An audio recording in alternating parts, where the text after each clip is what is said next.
Hello students, welcome back to my channel एथरॉड नेहा कश्यप -1 पे आप सभी का स्वागत है। तो आज का हमारा वीडियो चैप्टर 7 गति एवं दूरियों का मापन चैप्टर है।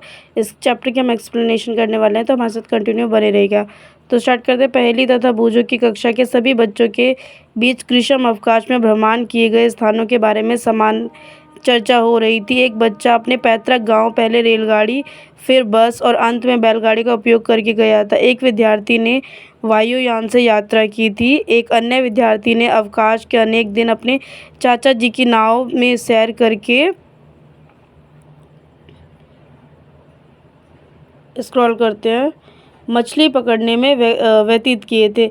इसके पश्चात अध्यापक ने विद्यार्थियों के समाचार पत्र के उन लेखों को पढ़ाने के लिए कहा जिनमें उन छोटे पहियों वाले वाहनों के बारे में वर्णन है जो मंगल ग्रह की धरती पर चलते थे और प्रयोग भी किए। इन वाहनों को मंगल तक ले जाने का कार्य अंतरिक्ष यान द्वारा किया गया था। इसी बीच पहली प्राचीन भारत के बारे में कहानियाँ पढ़ती रही तथा अब वह यह जानना चाहती है कि प्राचीन काल में लोग एक स्थान से दूसरे स्थान यात्रा कैसे करते थे।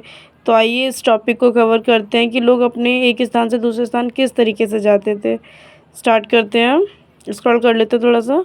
यातायात की कहानी। प्राचीन काल में लोगों के पास यातायात के कोई साधन नहीं होते थे, जैसे वो बैलगाड़ी वगैरह से चले जाते थे, पर उनके पास ऐसे बस जैसे आजकल कार वगैरह ये नहीं होते थे पहले के समय में।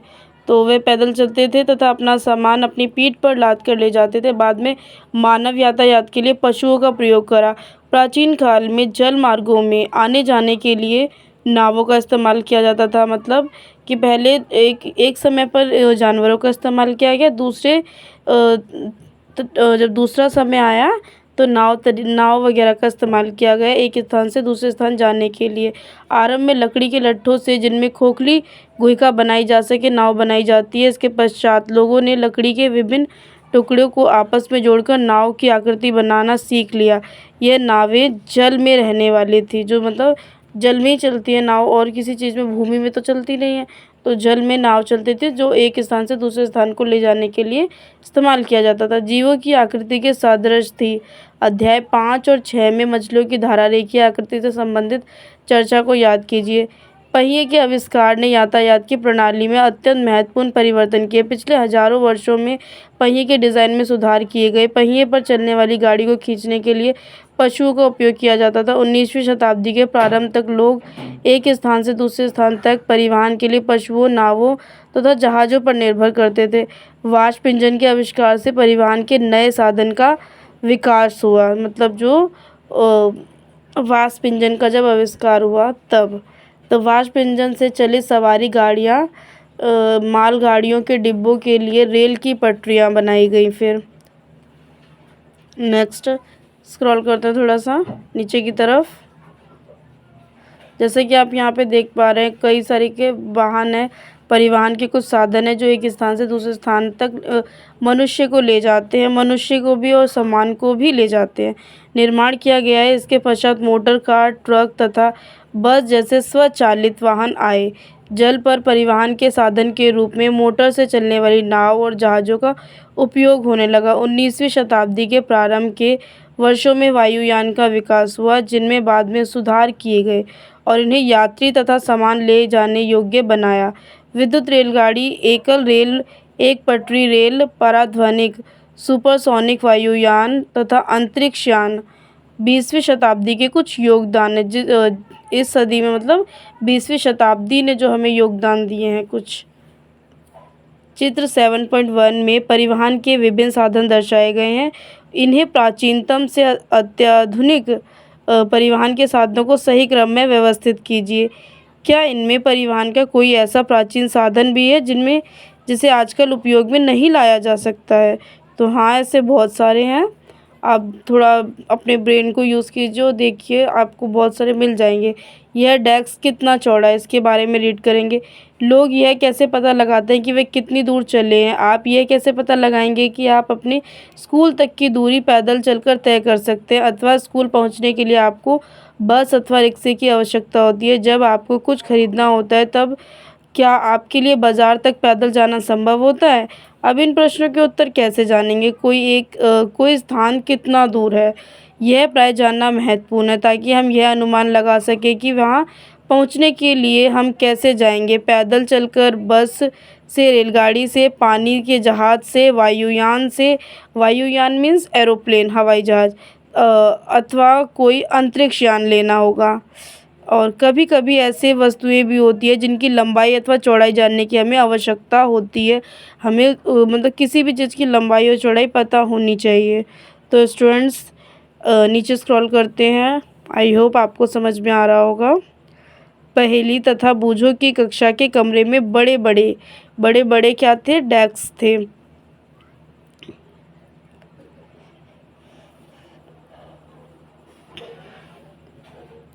स्क्रॉल करते हैं थोड़ा सा। जिन पर दो दो विद्यार्थी बैठते हैं, मतलब एक बेंच पे दो ही विद्यार्थी बैठते हैं। पहेली तथा बूझो एक डेस्क पर एक साथ बैठते थे। जो यहाँ पे पहेली और बूझो हैं वो एक डेस्क पे एक साथ बैठते थे, परंतु बहुधा उनमें इस बात को लेकर झगड़ा होता रहता कि उसका दूसरा साथी डेस्क के अधिक भाग का उपयोग कर रहा है। तो ये बच्चों के साथ हमेशा प्रॉब्लम आती है कि एक डेस्क पे मतलब जो दो बच्चे बैठे हैं उसको लगता है उसने अधिक ले रखा है और सामने वाले को लगता है कि उसने अधिक ले रखा है। तो ये जानने का हम कैसे प्रयास कर सकते हैं? तो आइए इसके बारे में थोड़ा सा एक्सप्लेन करते हैं। अध्यापक के सुझाव पर उन्होंने डेस्क की लंबाई मापने का निश्चय किया, मतलब कि हम डेस्क को किस तरीके से माप सकते हैं। माप मीन्स नाप सकते हैं। डेस्क के ठीक मध्य में एकल चिन्ह बनाया गया तथा डेस्क के दो बराबर भागों में बांटने के लिए एक रेखा खींची। और यह दोनों ही अपने मित्रों के साथ गिल्ली डंडा खेलने के लिए शौकीन हैं। और बूझो तो सदैव ही पास एक गिल्ली और एक डंडा रहता है। आई होप आपको गिल्ली डंडा के बारे में पता ही होगा। चित्र 7.2 गिल्ली तथा डंडे की डेस्क की लंबाई मापन के लिए इस्तेमाल किया जा रहा है, जैसे कि आप चित्र में देख पा रहे होंगे। ऐसा लगता है कि डेस्क की लंबाई दो डंडों की लंबाई तथा दो गिल्लियों की लंबाई के बराबर है। मतलब हमारे पास जो चीज़ होगी हम उसी से माप सकते हैं। अदरवाइज़ हमारे पास पहले के समय पे इंच सेंटीमीटर के हिसाब से कुछ भी मापा नहीं जाता था। कोई सामान है उसके अकॉर्डिंग माप लिया जाता था। तो डेस्क के मध्य में रेखा खींचने पर दो प्रसन्न दिखाई देते हैं क्योंकि दोनों को आधा आधा डेस्क मिल गया, जिसमें डेस्क का आधा भाग लंबाई एक डंडे और गिल्ली की लंबाई के बराबर। कुछ दिनों के बाद खींची गई रेखा मिट गई। बूझो का पुराना गिल्ली डंडा खो गया। अब उसके पास गिल्ली डंडे का नया सेट है। अब देखिए वह गिल्ली डंडे के नए सेट का उपयोग करके डेस्क की लंबाई किस प्रकार मापती दिखाई देती है। तो यहाँ पे हमारा 7.3 में आपको एक चित्र दिख रहा होगा, इसको आप देखिए इसमें किस तरीके से मापा गया होगा। गिल्ली डंडे के विभिन्न सेट से डेस्क की लंबाई मापना, मतलब पहले तो अलग था और इस समय पे अलग है, तो किस तरीके से मापेगा। तो हेलो, अब जब डेस्क की लंबाई गिल्ली डंडे के नए सेट से मापी गई तथा तब डेस्क की लंबाई ऐसी प्रतीत हुई जैसे यह लगभग दो डंडों एक गिल्ली की लंबाई के बराबर हो, परंतु फिर भी डेस्क का कुछ भाग बच जाता है। यह तो एक गिल्ली की लंबाई से कम है। अब क्या करें? अब पहेली और बूझो को यह सुझाव देंगे ताकि वह डेस्क की पूरी लंबाई माप ले। क्या वह लंबाई मापने के लिए क्रिकेट के विकेट तथा गुल्लियों का उपयोग कर सकते हैं, अथवा आप सोचते हैं कि ऐसा करने से वैसी ही समस्या उत्पन्न हो सकती है? वह एक कार्य कर सकते हैं, एक छोटी डोरी ले और इस पर दो चिन्ह लगाएं, मतलब डोरी मीन्स धागे का इस्तेमाल करें और उसमें दो चिन्ह लगाएं। यह डोरी की एक लंबाई होगी और वह एक डेस्क की चौड़ाई वाली डोरी होगी। लंबाई के पदों में माप सकते हैं। वह इस डोरी का उपयोग इसका उपयोग डोरी की लंबाई से कम दूरी को मापने के लिए किस प्रकार कर सकते हैं? वह डोरी को मोड़कर डोरी की लंबाई का आधा 1/2, एक चौथाई 1/4 तथा आठवां भाग 1/8 कर सकते हैं। अब संभवतः पहेली तथा बूझो डेस्क की यथार्थ लंबाई इस डोरी की सहायता से माप सकते हैं। पर यहाँ पे क्वेश्चन होता है कि अगर डोरी खो गई तो क्या होगा। तो आइए आगे पढ़ते हैं। आप यह भी कह सकते हैं कि इन्हें अपनी ज्यामिति बॉक्स के पैमाने का उपयोग करके अपनी समस्या हल करनी चाहिए।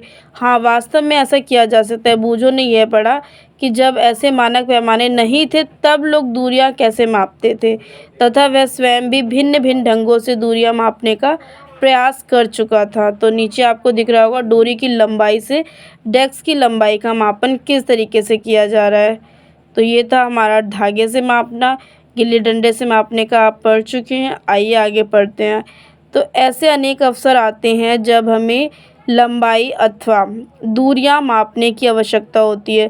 दर्जी कपड़े की लंबाई यह जानने के लिए मापता है कि वह कपड़ा कुर्ता सीने के लिए पर्याप्त है अथवा नहीं। बढ़ई किसी अलमारी की लंबाई तथा चौड़ाई इसलिए मापता है ताकि वह यह जान सके कि इस अलमारी के दरवाजे को बनाने के लिए कितनी लकड़ी की आवश्यकता होगी।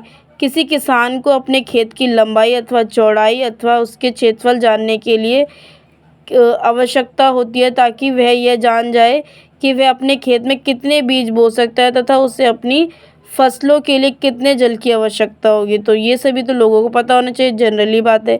यदि आपसे पूछा जाए कि आपकी लंबाई कितनी है, तब आप एक ऐसी सरल रेखा की लंबाई बताएंगे जो आपके सिर से आपके पैर की एड़ी तक की रेखीय लंबाई के बराबर हो। तो यह कमरा कितना लंबा है, यह डेस्क कितना चौड़ा है, दिल्ली लखनऊ से कितनी दूर है, पृथ्वी से चंद्रमा की कितनी दूरी है, इन सभी प्रश्नों में एक बात समान है। यह सभी दो स्थानों के बीच की दूरी से संबंधित है। दो स्थान जैसे कि मेज के दो किनारों की तरह पास पास हो सकते हैं। इसके विपरीत दो स्थान जम्मू और कन्याकुमारी तरह एक दूसरे से बहुत दूर भी हो सकते हैं। ठीक है, तो आइए अब हम कुछ मापन यह जानने के लिए करते हैं कि जब हम दूरियां अथवा लंबाइयां मापते हैं तो हमें सही रूप में क्या आवश्यक है। तो स्टूडेंट्स, यहाँ पे आपको कुछ मापन के बारे में पढ़ेंगे और नीचे आपको एक्टिविटी नज़र आ रही है, तो ये आपको खुद से करनी है, खुद से रीड करना है इस चीज़ को। एक्टिविटी को सिर्फ खुद से करना, बाकी हम इस वीडियो में मेन टॉपिक कवर करेंगे। यहाँ पे एक्टिविटी सेकंड है, इसको भी आप खुद से रीड कीजिए। नीचे की तरफ स्क्रॉल करेंगे, यहाँ पे हमारा है मापन के मानक मात्रक। प्राचीन काल में पैर की लंबाई, अंगुली की चौड़ाई तथा एक कदम की दूरी, इन सभी मापों का मात्रक के रूप में सामान्य उपयोग होता था। हड़प्पा सभ्यता के लोग ने अवश्य ही लंबाई के बहुत अच्छे मापन का उपयोग किया होगा, क्योंकि ये खुदाई में प्राप्त परिशुद्ध ज्यामितीय रचनाओं को देखने से प्रमाणित होता है। कोहनी से उंगली के छोर तक की लंबाई, जिसे हाथ कहते हैं, लंबाई के मात्रक के रूप में प्राचीन मिस्र में उपयोग किया जाता था, जिसे संसार के अन्य भागों में भी मान्यता प्राप्त थी। मतलब संसार के अन्य भागों में भी इस बात को माना जाता था। संसार के विभिन्न भागों में लोग लंबाई के मात्रक के रूप में फुट का उपयोग करते थे। अलग अलग क्षेत्रों में फुट की लंबाई थोड़ी भिन्न है। लोग एक गज कपड़ा फैली बाँह के सिरे से अपने ठोड़ी तक मापते हैं। रोमावासी अपने पग अथवा कदमों से लंबाई मापते हैं। प्राचीन भारत में छोटी लंबाइयों को मापने के लिए अंगुल अथवा मुट्ठी का उपयोग किया जाता था। मतलब उंगली का और मुट्ठी का, फीस्ट का उपयोग किया जाता था। आज भी भारत के कई शहरों में हम पुष्प विक्रेताओं को पुष्प हारों को बेचते समय अपनी भुजाओं का उपयोग लंबाई के मात्रक के रूप में करते हुए देख सकते हैं। सुविधा अनुसार शरीर के ऐसे बहुत से भागों का मात्रक के रूप में उपयोग होता रहा है। मतलब पहले के समय में इस चीज़ से ही लोग मापते थे, हाथ से। तथापि प्रत्येक व्यक्ति के शरीर के मापों में थोड़ी भिन्नता हो सकती है। शायद इसी कारण भी मापन में उलझनें आई होंगी। वर्ष 1990 में फ्रांसीसियों ने मापन की एक मानक प्रणाली की रचना की, जिसे मीट्री पद्धति कहते हैं। तो यहाँ पे क्वेश्चन बन सकता है, मीट्री पद्धति किसे कहते हैं। एक समानता के लिए समस्त संसार के वैज्ञानिकों ने मापन के मानक मात्रों के एक सेट को स्वीकार कर लिया। आजकल जिसे मात्रक प्रणाली का उपयोग हो रहा है उसे अंतर्राष्ट्रीय मात्रक प्रणाली कहते हैं। लंबाई का SI मात्रक मीटर। ऊपर की तरफ स्क्रॉल करते हैं, जैसे कि यहाँ पे आप देख पा रहे हैं चित्र 7.6 में मीटर पैमाना दिखाया गया। इससे अपने ज्यामिति बॉक्स का 15 सेंटीमीटर पैमाना भी दिखाया गया है। प्रत्येक मीटर को 100 बराबर भागों में विभाजित किया जाता है, जिन्हें सेंटीमीटर कहते हैं। 1 सेंटीमीटर के 10 बराबर भाग होते हैं, जिन्हें मिलीमीटर कहते हैं। इस प्रकार 1 metre equal to 100 centimetre, 1 centimetre equal to 10 millimetre. लंबाइयाँ दूरी के मापन के लिए एक मीटर की सुविधाजनक मात्रक नहीं है। इसके लिए हम एक बड़े मात्रक को परिभाषित करते हैं, इसे किलोमीटर कहते हैं। जैसे 1 km का कितना होता है, तो 1000 मीटर होता है। अब हम अपने सभी मापन क्रियाकलापों को मानक पैमाने का उपयोग करके दोहरा सकते हैं, मतलब रिपीट कर सकते हैं, उसे बार बार कर सकते हैं तथा लंबाइयों को एसआई मात्रक में भी माप सकते हैं। ऐसा करने से पहले हम दूरियों तथा लंबाइयाँ मापने का सही ढंग जानना आवश्यक है। हमारा अगला है टॉपिक लंबाई की यथार्थ परिशुद्ध माप क्या है। अपने दैनिक जीवन में हम विविध प्रकार की मापक युक्तियों का उपयोग करते हैं। लंबाई मापने के लिए हम मीटर पैमाने का उपयोग करते हैं। दर्जी मापक फीते का उपयोग करते हैं, जबकि कपड़े के व्यापारी मीटर छड़ काम में लाते हैं। किसी वस्तु की लंबाई मापने के लिए आपको किसी उपयुक्त व्यक्ति का चयन करना चाहिए। उदाहरण के लिए किसी वृक्ष का घेर अथवा अपने सीने वृक्ष की माप के लिए आप मीटर पैमाने का उपयोग नहीं कर सकते हैं। ऐसे मापों के लिए मापक फीता अधिक सुविधाजनक होता है। छोटी, तो यहाँ पे जैसे कि आपको मीटर तथा 50 सेंटीमीटर का पैमाना दिख रहा होगा। लंबाइयाँ, जैसे आपकी पेंसिल की लंबाई मापने के लिए आप अपनी ज्यामिति बॉक्स में 15 सेंटीमीटर पैमाने को काम करते हैं। जैसे हमारा स्केल होता है वो 15 सेंटीमीटर का ही होता है, इससे ज़्यादा का नहीं होता है, लेकिन वो थोड़े बड़े होते हैं। मापी जाने वाली लंबाइयों की अनुदिशा वाला है। यहाँ पे आपको एक्टिविटी नज़र आ रही है, आपको खुद से करना है स्टूडेंट्स। नीचे आते हैं, स्क्रॉल करते हैं, यहाँ पे आपको एक्टिविटी 4 नज़र आ रही है, इसको भी आपको खुद से करना है। नीचे आते हैं, किसी वक्र रेखा की लंबाई मापन। हम अब किसी वक्र की रेखा की लंबाई को किस तरीके से माप कर सकते हैं, मतलब माप सकते हैं। तो हम किसी वक्र रेखा की लंबाई सीधे ही मीटर पैमाने का उपयोग करके नहीं माप सकते। वक्र रेखा की लंबाई मापने के लिए हमें धागे का उपयोग कर सकते हैं। मतलब जो सर्कल होता है उसको कैसे मापे, तो उसके लिए तो हमें कोई मतलब कह लें कि कोई कुछ तो होता नहीं, तो उसके लिए हम धागे का उपयोग कर सकते हैं उसको मापने के लिए। जैसा कि आपको यहाँ पे दिख रहा होगा, हमारे चारों ओर गतिशील वस्तुएं। यहाँ पे आपको एक्टिविटी दे रखी है, इसको आपको खुद से करना है स्टूडेंट्स। नेक्स्ट अगला करते हैं। यहाँ पे विराम और गतिशील वस्तुएं का एक टेबल दे रखा है। विराम में वस्तु, गतिशील वस्तु जैसे कि घर, मेज, घड़ी। और गतिशील वस्तु क्या, एक उड़ती चिड़िया, और घड़ी में सेकंड की सुई, जो कि ये चीज़ें गतिशील होती है, मतलब परमानेंट काम करती हैं। नीचे आते हैं, स्क्रॉल करते हैं स्टूडेंट्स। यहाँ पे आपको एक्टिविटी 6 दे रखी है, इसको भी आपको खुद से रीड करना है। नीचे की तरफ आते हैं,